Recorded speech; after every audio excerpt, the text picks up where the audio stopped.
नमस्कार, स्वागत है आपका फेडरल देश में। मैं हूं नीलू व्यास। शंकराचार्य स्वामी अभिमुक्तेश्वरानंद सरस्वती की जमानत बुधवार को इलाहाबाद हाईकोर्ट ने मंजूर कर ली। कोर्ट ने कहा कि चार्जशीट दाखिल होने तक शंकराचार्य की गिरफ्तारी नहीं होगी। ये फैसला हाईकोर्ट के जस्टिस जितेंद्र कुमार सिन्हा की बेंच ने दोपहर बाद लगभग 3:45 पर सुनाया। इलाहाबाद हाईकोर्ट ने शंकराचार्य अभिमुक्तेश्वरानंद को जमानत देते हुए शर्तें भी लगाई हैं। सबसे अहम शर्त है कि दोनों पक्ष यानी कि शंकराचार्य और आशुतोष मीडिया में बयानबाजी नहीं करेंगे और ना ही कोई इंटरव्यू देंगे। शंकराचार्य के विदेश जाने पर भी रोक है। इसके लिए हाईकोर्ट से अनुमति लेनी होगी। अगर जमानत की शर्तों का उल्लंघन किया जाता है तो दूसरा पक्ष जमानत कैंसिलेशन अर्जी दे सकता है। ये फैसला सुनाने के दौरान शंकराचार्य के वकीलों ने कहा, योर ऑनर, इस पर भी कहें कि कोई बच्चों को लेकर घूमने लगता है, कोई यात्रा के दौरान बयानबाजी करता है, इसे भी रोका जाए। इस पर कोर्ट ने कहा कि इसका उल्लंघन नहीं होना चाहिए। अब शंकराचार्य को जमानत मिलने के पीछे आरोपों पर संदेह एक अहम वजह हो सकती है। आमतौर पर अदालत तब अग्रिम जमानत देती है जब उसे लगता है कि कहीं मामला झूठे आरोपों का तो नहीं। ये शाश्वत आनंद, जो कि सुप्रीम कोर्ट के वकील हैं, उन्होंने इस पर कहा है। जमानत की 6 शर्तें हैं। वो क्या क्या हैं आपको सिलसिलेवार तरीके से बता देते हैं। आवेदक साक्ष्यों के साथ कोई छेड़छाड़ नहीं करेंगे। कोर्ट की तय तारीख पर उपस्थित रहना होगा। मामले से जुड़े लोगों को कोई लालच या धमकी नहीं देंगे। ट्रायल के दौरान सहयोग करेंगे। जमानत की आजादी का दुरुपयोग नहीं करेंगे। कोर्ट की इजाजत के बिना देश से बाहर नहीं जाएंगे। जांच के दौरान मामले से जुड़ा मीडिया में कोई इंटरव्यू नहीं देंगे। किसी शर्त का उल्लंघन करने पर अग्रिम जमानत निरस्त कराने के लिए आवेदन पेश करने की आजादी होगी। शंकराचार्य ने क्या बोला है? ऐसे फैसलों से हिम्मत बढ़ती है। स्वामी अभिमुक्तेश्वरानंद ने कहा, कभी कभी ऐसा लगता है कि कानून एक जाल है, कुछ लोगों ने उसको पकड़ रखा है, जब चाहे किसी को फंसा दे। इस तरह के फैसले कभी कभी जब आते हैं तो लोगों को हिम्मत बनती है। ऐसा नहीं है कि जो लोग इसे जाल के रूप में इस्तेमाल करते हैं वो हमेशा सफल नहीं रहते। ऐसे लोगों के मन में न्याय और न्याय की प्रक्रिया के प्रति आस्था होती है। ये शंकराचार्य ने कहा है जब ये हाई कोर्ट का फैसला आया। शंकराचार्य की गिरफ्तारी के लिए सुप्रीम कोर्ट जाएंगे आशुतोष महाराज। आशुतोष महाराज की प्रवक्ता रीना एन सिंह ने बताया कि हाईकोर्ट ने अभिमुक्तेश्वरानंद को जमानत दी है। इसके बावजूद हमारी न्याय के लिए लड़ाई जारी रहेगी। हम इस आदेश से असंतुष्ट हैं। न्याय के लिए सुप्रीम कोर्ट का दरवाजा खटखटाएंगे। हम धर्म की रक्षा के लिए प्रतिबद्ध हैं। शंकराचार्य की गिरफ्तारी के लिए सुप्रीम कोर्ट जाएंगे। 90 दिन के अंदर दाखिल करनी होती है चार्जशीट। अगर आरोपी जेल में है तो पुलिस को हर हाल में 90 दिन के अंदर चार्जशीट दाखिल करनी होती है, नहीं तो कोर्ट जवाब मांग लेता है। लेकिन अगर आरोपी गिरफ्तार नहीं है तो पुलिस जांच के नाम पर कुछ वक्त ले सकती है, लेकिन पुलिस को इसकी वजह बतानी होगी। अब चार्जशीट क्या होता है? चार्जशीट ये वो रिपोर्ट है जो पुलिस जांच पूरी होने के बाद कोर्ट में देती है। इसमें बताया जाता है कि आरोपी ने क्या किया है, उसके खिलाफ कौन कौन से सबूत हैं, किन कानूनों के तहत केस बनेगा। इसके बाद कोर्ट तय करेगा कि केस चलेगा या नहीं। आसान शब्दों में अगर कहें तो चार्जशीट का सीधा मतलब है कि पुलिस ने अपना काम खत्म कर लिया है, अब फैसला कोर्ट को करना है। 27 फरवरी को रिजर्व हुआ था ये फैसला, अगर आपको ध्यान हो। लेकिन आज ये शंकराचार्य के लिए कितनी बड़ी राहत है और अब आगे क्या हो सकता है? जैसा आशुतोष ने कहा कि वो सुप्रीम कोर्ट जाएंगे, तो क्या सुप्रीम कोर्ट में ये मामला अटक सकता है? हमारे साथ 2 खास मेहमान हैं। शायरा नईम जी, वरिष्ठ पत्रकार, पॉलिटिकल कमेंटेटर हमारे साथ हैं। शायरा जी, आपका स्वागत है। और मनीष शर्मा, राजनीतिक विश्लेषक, हमारे साथ हैं। आपका स्वागत है। आपसे शुरू करूंगी। मनीष, आप खुद वाराणसी में हैं और इंटरव्यू देने के लिए मना किया गया है। कोर्ट ने कुछ शर्तें लगाई हैं, लेकिन उनकी गिरफ्तारी को एक तरीके से टाल दिया गया है। ये कितनी बड़ी राहत है शंकराचार्य के लिए, और लेकिन साथ में अब चुनौतियां क्या है उनके लिए? नहीं, देखिए, इस फैसले में तो एक बैलेंस दिखता है। मतलब दोनों पक्षों को कुछ न कुछ मिल गया इसमें। अगर आप इसको ध्यान से देखें तो शंकराचार्य को बोलने से ही रोक दिया गया है। पहली बात तो यही उनकी यूएसपी है, जो अभी योगी सरकार को लगातार वो, क्योंकि 24 घंटे चैनल वहाँ यहाँ उनके आश्रम पे बने रहते हैं। और रोज सैकड़ों इस तरह के दर्जनों इस तरह के इंटरव्यू होते हैं, बातचीत होती है, और लगातार वो इसके जरिए अपने जनाधार को या अपने भक्तों को, अपने लोगों को एजुकेट करते रहते हैं। तो ये कह लीजिए कि एक तरह से योगी सरकार के लिए थोड़ी राहत का भी विषय है कि अभी वो इस पे चर्चा उस तरह से वो नहीं कर पाएंगे। अब उसका क्या तरीका निकालते हैं अपने अभिव्यक्ति का, और मुद्दों को क्या करते हैं, ये देखना बाकी है कि वो इस मुद्दे पर नहीं, लेकिन अन्य मुद्दों पे तो बोल ही सकते हैं, अन्य मुद्दों पे तो बात कर ही सकते हैं। तो शंकराचार्य क्या टैक्टिस लेते हैं, एक तो ये है। दूसरा, शंकराचार्य के लिए राहत है, ये एक सकारात्मक उनके लिए फैसला है, अगर उस उनके लिहाज से देखा जाए कि अगर वो कहा जाए कि एक तरह से जमानत मिल गई, तो जमानत मिल गई मतलब ये बड़ी इस तरह के केसेज में, इस तरह के मामले में जनरली बहुत कम होता है ऐसा कि जल्दी जमानत मिल जाए, और ये मिलना भी एक तरह से कह लीजिए कि केस को हल्का करता है। ये अगर वो ये महसूस करा पाए कि हम जो है, हम कोई इस तरह का हम कोई सबूत मिटाने में, तथ्यों के साथ खिलवाड़ करने में, ये इसका मतलब माना कोर्ट ने कि इस मामले में वो कोई इस तरह का संकट पैदा नहीं कर सकते। तो एक तो ये बड़ी राहत दे दिया उनको जो है। दूसरा ये है कि इस पूरे मामले में और ज्यादा ये पॉलिटिकली स्टेब्लिश होगा कि उनको फंसाया जा रहा है। इस जमानत के बाद ये मैसेज और पॉलिटिकली जो योगी के खिलाफ चला जाएगा कि इस पूरे मामले में उनको इसलिए फंसाया जा रहा है कि वो तमाम मसलों पे, चाहे वो राम मंदिर का सवाल हो, कुंभ का सवाल हो, विश्वनाथ कॉरिडोर का सवाल हो, चाहे वो अहिल्याबाई होलकर का मंदिर का सवाल हो, वो गाय का सवाल हो, योगी को जो लगातार हिंदू साबित करने पर जो प्रश्न है, तो इन सारे प्रश्नों पे चूंकि वो लड़ रहे हैं, तो एक तरह से जनता में एक मैसेज इससे जा रहा है। यहाँ कम से कम मैं जनरली कुछ लोगों से बातचीत किया जनरली, तो उनके दिमाग में ये जा रहा है कि ये एक बार और साबित हुआ कि ये गलत ढंग से जो है उनको टारगेट किया जा रहा है। कोर्ट ने खारिज नहीं किया, लेकिन कम से कम उसने एक अभी तत्काल इसके जरिए एक बड़ा मैसेज दे दिया कि कुल मिला के ये, इसमें बहुत सारी उलझने हैं। ये जो आरोप है, इस आरोप में कई तरह की परतें हैं, उलझने हैं। इसके जरिए एक पॉलिटिकली शंकराचार्य को, जो उनकी अपनी तरह की लड़ाई चल रही थी रिलीजियस प्लैंक से, उसको थोड़ी गति मिलेगी और उससे उनको एक ताकत मिलेगी। अब ये उनके ऊपर निर्भर है। हालांकि हमारा मानना है कि वो चुप नहीं बैठने वाले हैं, उस केस पे तो चुप रहेंगे, लेकिन हमारा मानना है कि वो ये लड़ाई, तो मैं पहले से आपसे बोल रहा हूं कि वो 27 तक ले जाएंगे। 2027 तक का उनका एकदम टारगेट है। उस टारगेट पे वो अपने तरीके से चलते रहेंगे, ये लग रहा है। और इस आज के राहत के बाद वो थोड़ा उनका कॉन्फिडेंस फिर से बढ़ जाएगा, उनके समर्थकों का कॉन्फिडेंस बढ़ जाएगा, उनके लड़ाई में थोड़ी गति आ सकती है। जी, लेकिन एक चीज और भी है, जैसे आशुतोष की जो एक प्रवक्ता है, उन्होंने बात किया, तो क्या अब हम ये भी देखेंगे कि शंकराचार्य भी अपने प्रवक्ताओं के थ्रू अपनी बातें कहेंगे, या फिर इस विषय पर बोलेंगे ही नहीं? क्योंकि लगातार वो तो कभी गौ हत्या पे बोलते हैं, कभी कुछ पे, और बहुत सारे इश्यूज पे बोलते हैं। तो इस इशू पे वो ना भी बोले, लेकिन इस इशू पर बात ना करते हुए भी वो अपनी बहुत सारी बातें कई तरीके से कह सकते हैं, जहां तक तो योगी सरकार को अड़े हाथों लेने की बात है। जी, कई मामलों में वो खुद भी इस इशू पे बहुत बोलना नहीं चाह रहे हैं। जनरली ये भी एक पहलू है, वो अन्य मुद्दों पे बोल रहे हैं। इस मुद्दे पे वो संभवतः उनके लिए थोड़ी सी योगी भले समझे कि हमारे लिए राहत है, लेकिन थोड़ा उनके लिए भी राहत है कि वो उस मुद्दे पर ना बोले, यही कह करके बार बार उनको इस मसले पर अगर जवाब देना पड़ेगा, यह बहुत उनके लिए अच्छा थोड़े होगा। इस मसले पर, इस बिंदु पे अगर रोज उनसे सवाल होंगे और रोज उस पर उनको बोलना पड़ेगा इस तरह का, तो वो थोड़ा उसके लिए भी एक असहजता पैदा होती है। तो वो खुद भी, हमको लगता है कि एक लेवल के बाद उनके लिए भी इस व्याख्या को इस रूप में लिया जाए कि उस मुद्दे पर चर्चा वो नहीं करेंगे, अन्य मुद्दों पे और ज्यादा मुखर होंगे, और मुद्दों पे और ज्यादा वो कॉन्फिडेंस में होंगे, और वो अपनी जो सवाल उठा रहे हैं उसको और गहराई तक ले जाने की वो कोशिश करेंगे। और उनको अब एक जन समर्थन भी दोबारा, जो एक हिचक हुई थी लोगों में, एक झटका तो लगा ही था, चाहे जितना गलत आरोप लगा दीजिए किसी के ऊपर, लेकिन ये बहुत निचले स्तर का आरोप है ना। आप इसके जरिए एक शंका जैसा कुछ माहौल बनाने की कोशिश तो की है योगी ने।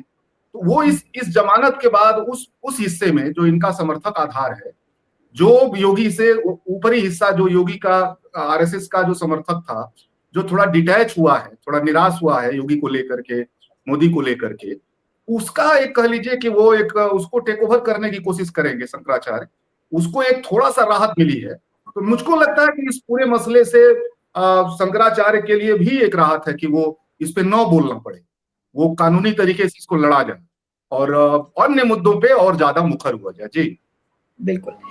लेकिन शायरा जी, मैं अब आपके पास आती हूँ कि इस फैसले को कैसे देखा जाए, शंकराचार्य की जीत माना जाए या फिर एक तरीके से जो आशुतोष जी हैं, जो आशुतोष महाराज जिन्होंने सारे आरोप लगाए थे, उनकी जीत है।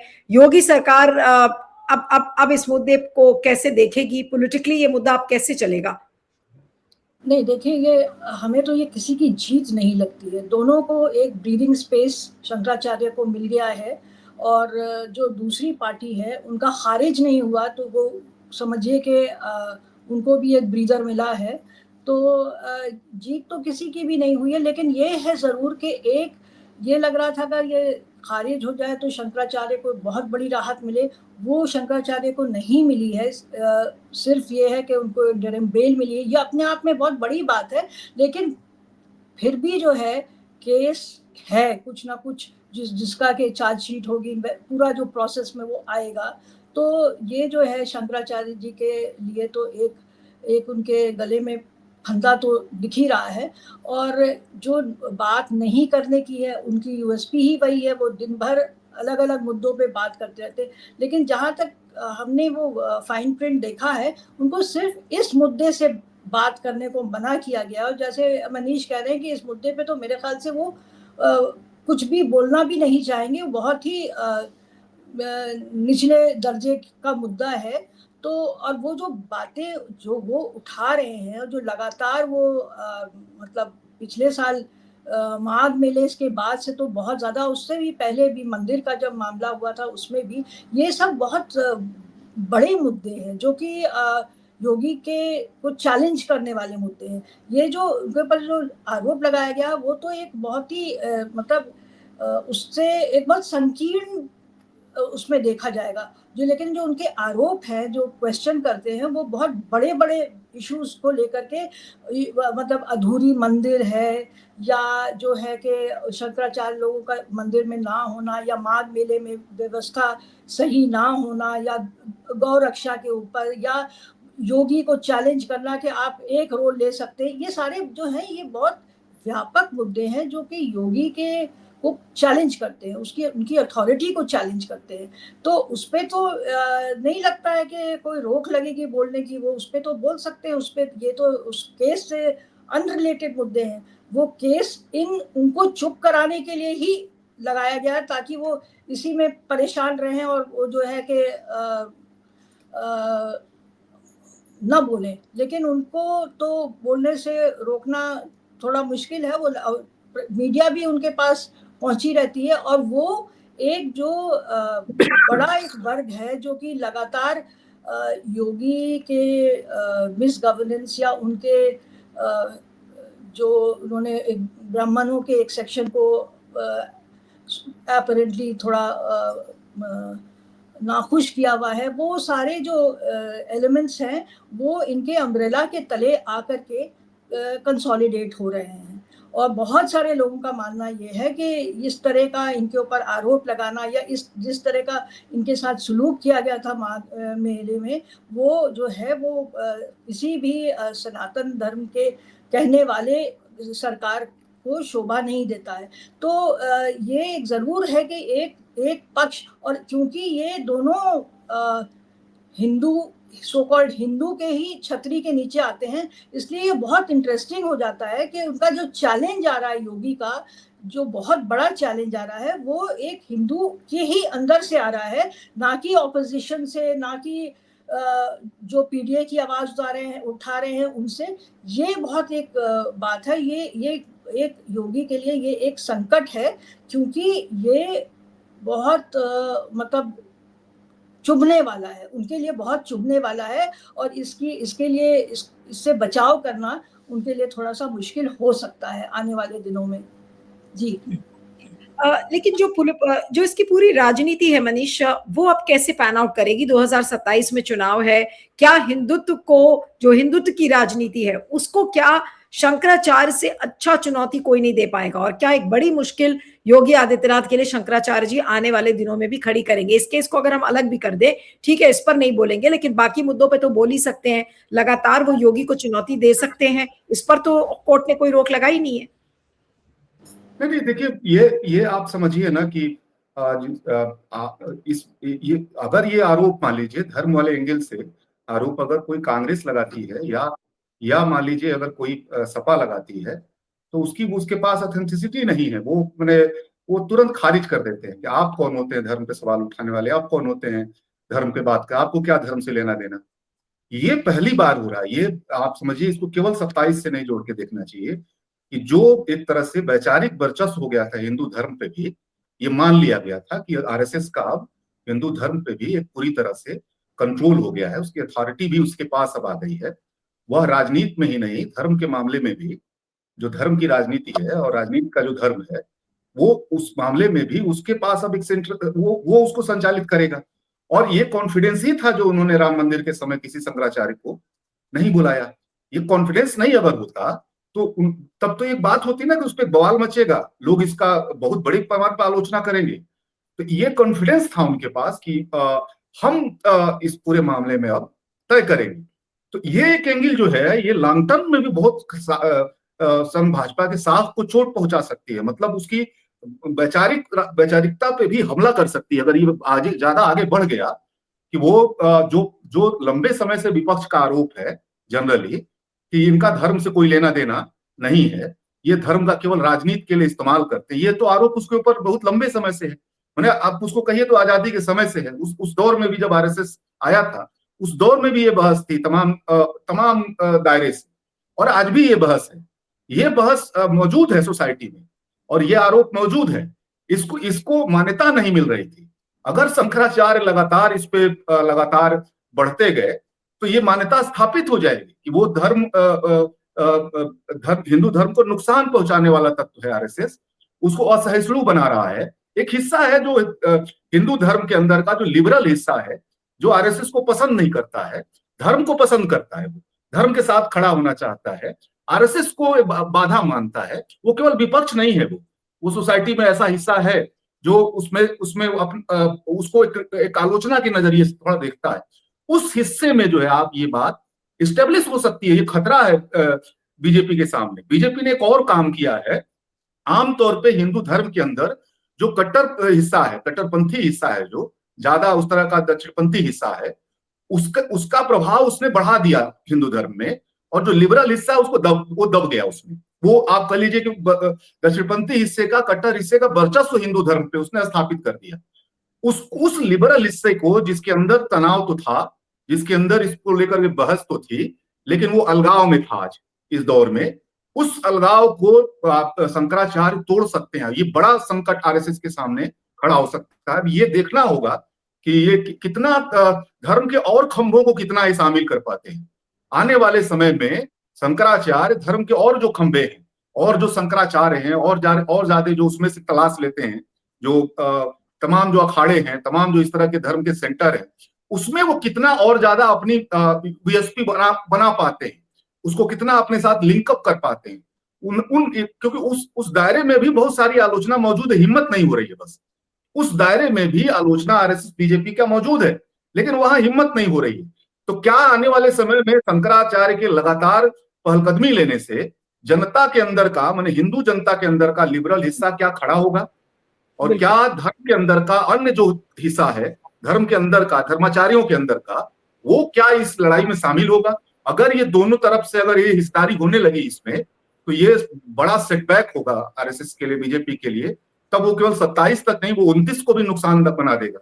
तब वो 29 में भी आपके लिए संकट खड़ा हो जाएगा। जी चलिए, शायरा जी से अंतिम कमेंट ले लेते हैं। और ये क्या जो ये वाला जो केस है शंकराचार्य का, काफी पॉलिटिकल सुर्खियों में, हालांकि वो उसके पहले भी काफी चीजों पर बोलते रहे, लेकिन अब ये जो पर्टिकुलर केस है और जिस तरीके से आरोपी की तरह शंकराचार्य को दिखाकर, क्या अब शंकराचार्य, आपको लगता है कि इस मौके का वो फायदा उठाएंगे ताकि जो हिंदुओं में जागरूकता है, सेक्युलर हिंदूज को जागरूक करने के लिए, और ये एक बड़ा पॉलिटिकल पॉइंट बन सकता है जो मनीष कह रहे हैं।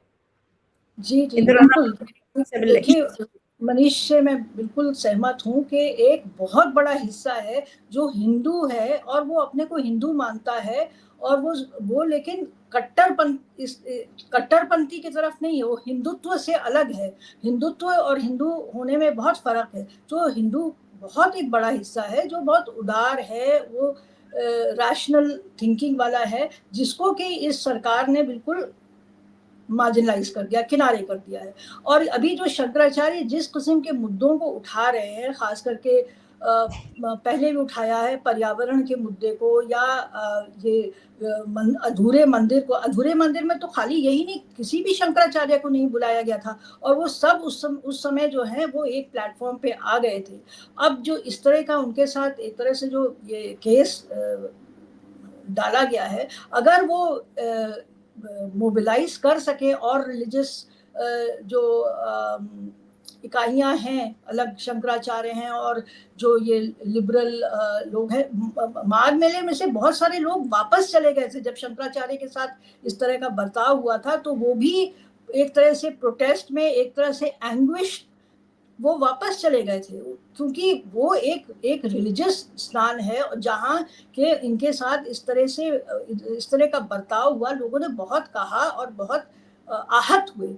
तो ये कोई भी वो नहीं है कि अगर थोड़ा सा इनको सपोर्ट मिले, जो कि शायद इस केस के थ्रू भी मिल सकता है, तो ये एक सबसे बड़ा चैलेंज बीजेपी के सामने होगा, जो उसको के अभी रिकॉग्नाइज नहीं किया जा रहा है। लोग अभी भी जो है एनडीए और इंडिया में जा रहे हैं, लेकिन ये तो एनडीए के मतलब हिंदुत्व के अंदर की चैलेंज है, और अंदर से जो घात लगता है वो सबसे सीरियस घात होता है। उसकी काट बहुत मुश्किल है। उसी तरह शंकराचार्य जो मुद्दे उठा रहे हैं उसकी काट बहुत मुश्किल है, और उसका इनके पास सही में कोई जवाब नहीं है। जो वो मिसाल के तौर पे जो वो कह रहे हैं कि बीफ का एक्सपोर्ट आप एक तरफ करते, एक तरफ जो है आप ये कर, तो ये सारे बड़े लॉजिकल मुद्दे हैं जिसका कि ये जवाब नहीं, कोई इनसे ये सवाल नहीं करता है और कोई उनसे ये जवाब नहीं तलब कर सकता है। वो ये जवाब तलब कर रहे हैं, तो उनको जो है इस तरह से हैरेस किया जा रहा है या इस तरह के केस में उलझाया जा रहा है। और जो आदमी जिसने केस लगाया उसका अगर आप बैकग्राउंड देखिए तो बहुत ज़्यादा तो लगता नहीं है कि उसने इस केस में कोई बहुत दम होगा। तो इसका पॉलिटिकल फॉल आउट बहुत डैमेजिंग भी हो सकता है, और अगर वो थोड़ा सा हाउ इट प्लेज आउट, तो अगर वो हुआ तो फिर 27-29 it can be the beginning of the challenge for the BJP also. चलिए इस चर्चा को खत्म करते हैं। आप लोगों का बहुत बहुत शुक्रिया। Shayra ji, Manish, thank you so much for joining. Thank you.